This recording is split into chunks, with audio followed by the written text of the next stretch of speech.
Hi, I'm Carla Sutter. I'm the Director for Health Currents, Arizona Healthcare Directives Registry.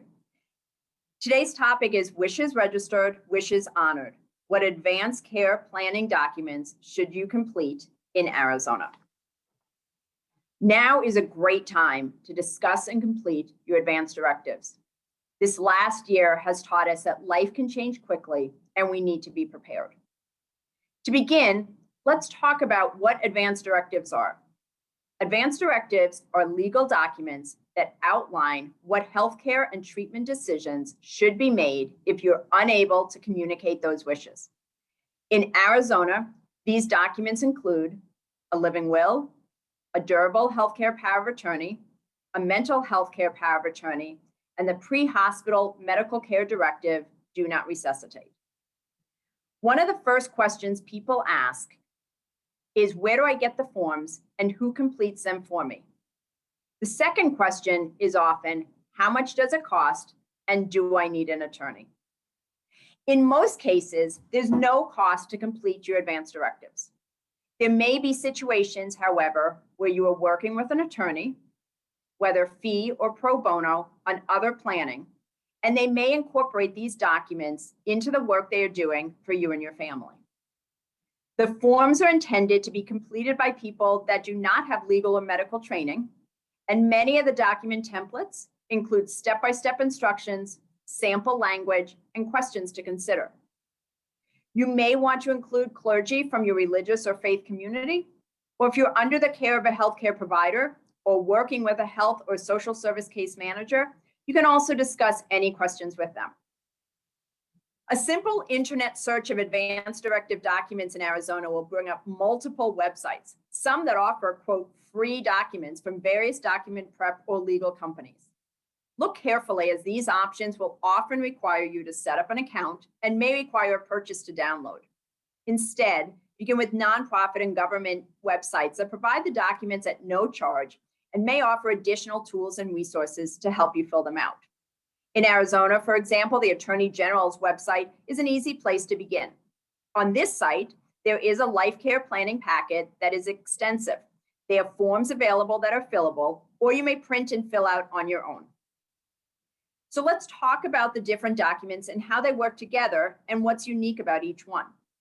A living will is a legal document that outlines in writing your wishes regarding medical treatment in the event you are not able to communicate this directly with your healthcare provider.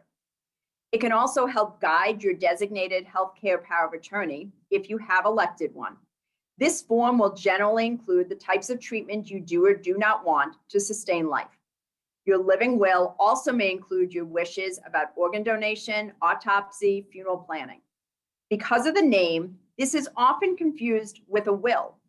It is important to note that this is not the same as a will. A will involves property and the distribution of property and money after someone has died. It is important to remember with all of these documents that there is no right or wrong way to complete this living will document. This is your document. It is a way to speak with your healthcare providers when you are not able to communicate directly. This document, in fact, becomes the roadmap for a healthcare power of attorney that you have selected, or a family member if no agent has been documented. The next document we're going to talk about is the durable healthcare power of attorney. This is the form that confirms the person you choose to make your healthcare decisions for you if you are unable to do so for yourself. This again is a legal document. When you have chosen a healthcare agent, you will need to discuss your wishes, values, and concerns with them. While these may be documented on the living will, it is important to share directly so that they have an opportunity to ask questions of you and to ensure that they understand your wishes. There is a follow-up video in this series that will delve into more details about choosing a healthcare power of attorney. While this individual is going to be making decisions on your healthcare when you are unable, if you have had ongoing conversations with them and they also have the living will as their guide, then they really are the voice of your decisions that you have made more than being a direct decision maker. The mental health power of attorney in Arizona. This document, which depending on the form that you are using, is incorporated into the Healthcare Power of Attorney document or is a standalone document itself, which allows and directs your chosen agent to make decisions for you regarding behavioral health placement and treatment if you do not have the capacity to do so due to mental or physical illness. A mental health power of attorney is an important document to have if there is a history or diagnosis of mental illness. However, you do not need to have a diagnosis of mental illness to utilize this document. Lack of capacity can often occur because of dementia or even medication interactions. Without a mental health care power of attorney, the agent will not be able to consent to the individual receiving mental health treatments or allow for placement in a mental health facility, or in some instances, other types of behavioral health treatments. A pre-hospital directive or do not resuscitate. This medical care directive informs first responders and emergency medical personnel that they will not use equipment, drugs, or devices to restart your heart or breathing. But it is always important to remember that they will not withhold medical interventions that are necessary to provide comfort care or to alleviate pain. Generally, a DNR is not completed unless the individual has an advanced or terminal illness, at the end of life, or has other physical and medical conditions that complicate and reduce the success that resuscitation would have. There are some unique rules for this document that are different than the previous ones discussed. This document must be signed by both the patient and a licensed healthcare provider, be printed on orange paper, and notarized and/or witnessed. First responders will not have time during an emergency to look around the home for a DNR, so you will want to have it in a prominent place, such as on the refrigerator. This document should not be confused with a living will. Even if you have a living will that states that you do not want to be resuscitated, your living will not be followed by the first responder because it is not signed by a healthcare provider who guides their service. This is an important document to discuss with your healthcare team, as resuscitation is often misunderstood in all of its facets by the general public, and you will want to better understand how CPR plays into your unique and present situation.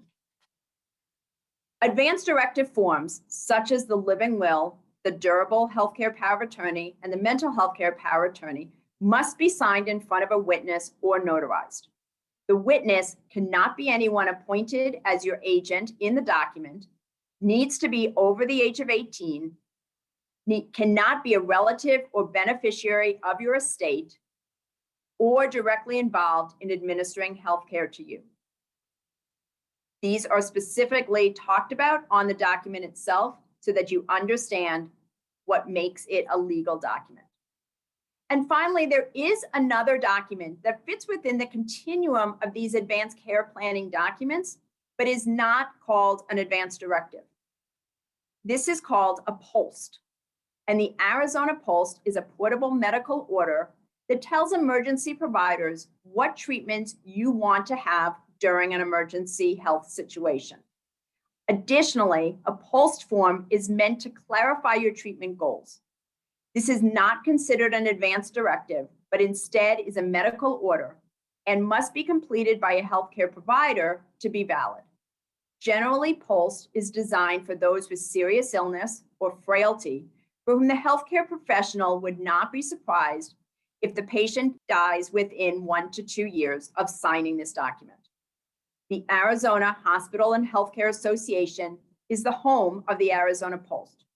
Their website has extensive information about Arizona POST. The resource list contains the links to several agencies, including the Arizona Attorney General's and the Arizona Hospital and Healthcare Association, to find documents to complete your advanced directives. Additionally, there are other sites that can help you to find resources to learn more about advanced care planning and ways to communicate your wishes.